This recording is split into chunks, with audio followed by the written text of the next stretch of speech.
Bilang dagdag seguridad sa mga mag-aaral, gumagamit ng Radio Frequency Identification o RFID ang ilang paaralan.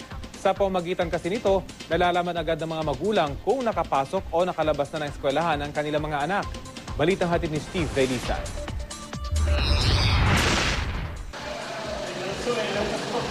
Sa eskwelahang ito sa Quezon City, di basta-bastang ID ang gamit ng mga estudyante.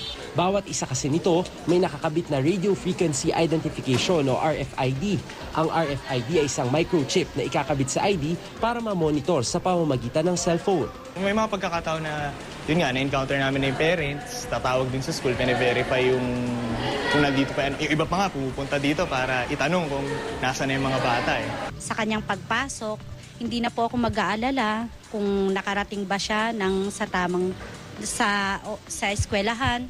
Hindi rin ako mag-aalala na kung siya ba ay nakauwi at kung anong oras. Yung mga estudyante sa eskwelahang ito, bago makalabas ng school premises, kinakailangan dumaan sa turnstile, itap yung kanilang RFID cards at otomatiko yung magpapadala ng text message sa kanilang mga magulang. Gaya halimbawa ngayon, bukod dun sa pangalan ng estudyante, nandyan yung status kung sila ba'y nakauwi o nakapasok na ng eskwelahan at napaka-importante yung oras ng kanilang pag-uwi. Gaya halimbawa ngayon, 12:10:42 p.m., real-time daw yan na matatanggap ng kanilang mga magulang.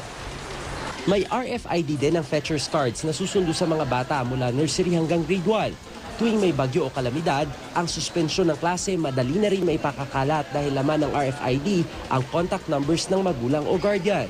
Sa darating na Lunes pa ang pasukan sa mas maraming private school at sabi ng Philippine National Police, wala pang naitatalang insidente ng kidnapping ngayong pasukan. Pero mga ganitong security measure, malaki ang may tutulong. Pero kung wala pa raw ganitong security setup ang isang eskwelahan, huwag magbigay o mag-divulge ng kahit anumang impormasyon sa kanyang estudyante. At pangatlo, mag-institute din sila ng internal security measures.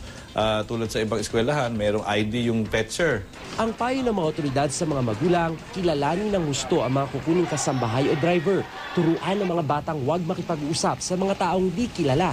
Magkabit ng ID tag sa mga bata na may numero ng PNP at emergency hotlines. Steve Delisa, GMA News.